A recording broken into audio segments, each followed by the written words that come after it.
धार्मिक मान्यता के अनुसार नवरात्रि के प्रथम दिन माँ दुर्गा के शैलपुत्री स्वरूप की पूजा होती है। माता पार्वती को शैलपुत्री कहा जाता है और इस दिन विधि पूर्वक पूजा करने से मनोकामनाएं पूरी होती है और कष्टों से छुटकारा मिलता है। शैलपुत्री की पूजा से मूलाधार चक्र जागृत होता है जो स्थिरता लाता है। माँ दुर्गा के 9 दिनों तक अलग अलग स्वरूपों की पूजा की जाती है। नवरात्रि के पहले दिन माँ दुर्गा के पहले स्वरूप यानी कि माता शैलपुत्री की पूजा की जाती है। इस दिन घट स्थापना के बाद माँ शैलपुत्री की विधि विधान से पूजा अर्चना की जाती है। माता पार्वती को माँ शैलपुत्री कहा जाता है। उनका वाहन वृषभ है, इसलिए उन्हें वृषभारूढ़ा भी कहा जाता है। ऐसी मान्यता है कि जो व्यक्ति पूरी श्रद्धा और विधि विधान से माँ शैलपुत्री का पूजा अर्चना करता है उसकी सारी मनोकामनाएं पूरी होती हैं। साथ ही व्यक्ति के जीवन में जो कष्ट है उनसे भी छुटकारा मिलता है। तो आइए जानते हैं नवरात्रि के पहले दिन माँ शैलपुत्री की पूजा कैसे किया जाता है, उन्हें क्या भोग लगाया जाता है तथा माँ शैलपुत्री की कौन सी कथा है। नवरात्रि के पहले दिन पूजा जाने वाली देवी माँ शैलपुत्री का स्वरूप अत्यंत शांत, सरल, सुशील और दया से पूर्ण है। माँ का रूप दिव्य और आकर्षक है। उनके दाएं हाथ में त्रिशूल और बाएं हाथ में कमल का पुष्प शोभायमान है जो उनके अद्भुत और शक्ति से भरे स्वरूप का प्रतीक है। माँ की सवारी वृषभ है। माँ शैलपुत्री का तपस्वी रूप बहुत ही प्रेरणादायक और उन्होंने घोर तपस्या की है और समस्त जीवों की रक्षिका हैं।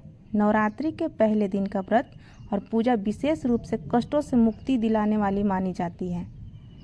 विपत्ति के समय में माँ शैलपुत्री अपने भक्तों की रक्षा करती हैं और उनकी सभी इच्छाओं को पूरा करती हैं। माँ शैलपुत्री साधक के मूलाधार चक्र को जागृत करने में भी सहायक होती हैं। मूलाधार चक्र हमारे शरीर का वह ऊर्जा केंद्र है जो हमें स्थिरता, सुरक्षा और मानसिक शांति प्रदान करता है। इस चक्र के जागरण से जीवन में सकारात्मकता और समृद्धि का प्रवाह होता है। माँ शैलपुत्री की पूजा विधि देवी भागवत पुराण में विस्तार से दी गई है। शारदीय नवरात्रि के पहले दिन माँ शैलपुत्री की पूजा विधि कुछ इस प्रकार है। सुबह जल्दी उठें। नवरात्रि के पहले दिन पूजा का आरंभ ब्रह्म मुहूर्त में करें। इस समय वातावरण शुद्ध और आध्यात्मिक होता है। पूजा से पहले स्नान करके शुद्ध और स्वच्छ कपड़ा पहनें। एक चौकी पर गंगा जल छिड़क कर उसे शुद्ध करें। फिर उस पर माँ शैलपुत्री की मूर्ति, तस्वीर या फोटो स्थापित करें। पूरे परिवार के साथ विधि पूर्वक कलश की स्थापना करें। यह कार्य नवरात्रि पूजा का प्रमुख हिस्सा होता है। कलश स्थापना के बाद माँ शैलपुत्री का ध्यान मंत्र ओम देवी शैलपुत्राय नमः वंदे नवरात्रि व्रत का संकल्प लें। माँ शैलपुत्री की पूजा विधि से करें। इसमें सभी नदियों, तीर्थों और दिशाओं की आह्वान किया जाता है। माँ शैलपुत्री पर सफ़ेद, पीले या लाल फूल अर्पित करें। साथ ही कुमकुम का भी तिलक करें। माँ के समक्ष धूप और दीपक जलाएं। साथ ही 5 देसी घी के दीपक भी जलाएं ताकि सकारात्मक ऊर्जा का संचार होता रहे। इसके बाद माँ शैलपुत्री की आरती उतारें। माँ की आरती करने से व्यक्ति को उनकी कृपा प्राप्ति होती है।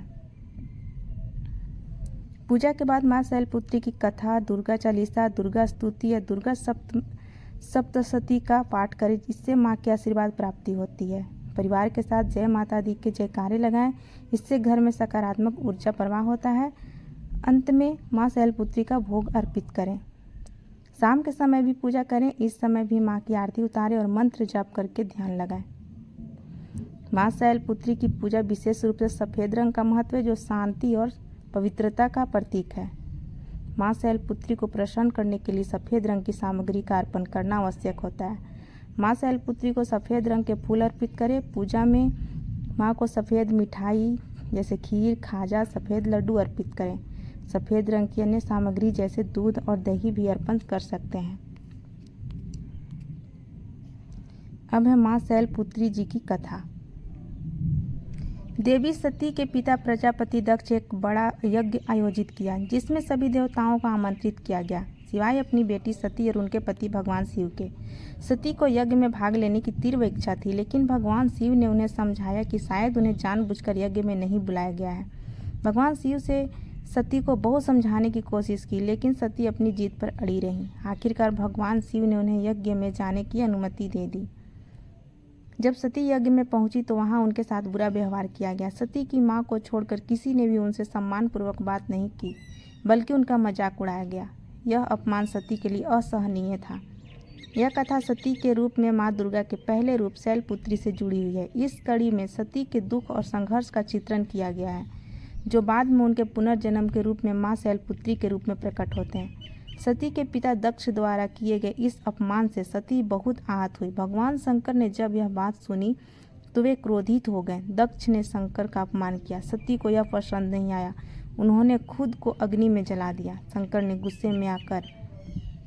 शंकर भगवान ने गुस्से में आकर दक्ष के यज्ञ को नष्ट कर दिया। सती ने अगले जन्म में शैलपुत्री के रूप में जन्म लिया। वे हिमालय की बेटी थी। उनका विवाह फिर से शंकर भगवान से हुआ। ऐसा माना जाता है कि सती का अगला जन्म शैलराज हिमालय की पुत्री के रूप में हुआ, इसलिए उन्हें शैलपुत्री कहा गया। शैलपुत्री का विवाह भगवान शिव से हुआ और वे पुनः उनकी पत्नी बन गई। धार्मिक मान्यता है कि मां दुर्गा की शैलपुत्री स्वरूप की पूजा करने से सभी मनोकामनाएं पूर्ण होती हैं। कन्याओं को मन चाहा वर मिलता है। साधक का मूलाधार चक्र जागृत होता है। इसी के साथ माता शैलपुत्री की कथा संपन्न हुई। एक बार प्रेम से बोलिए, माता शैलपुत्री की जय।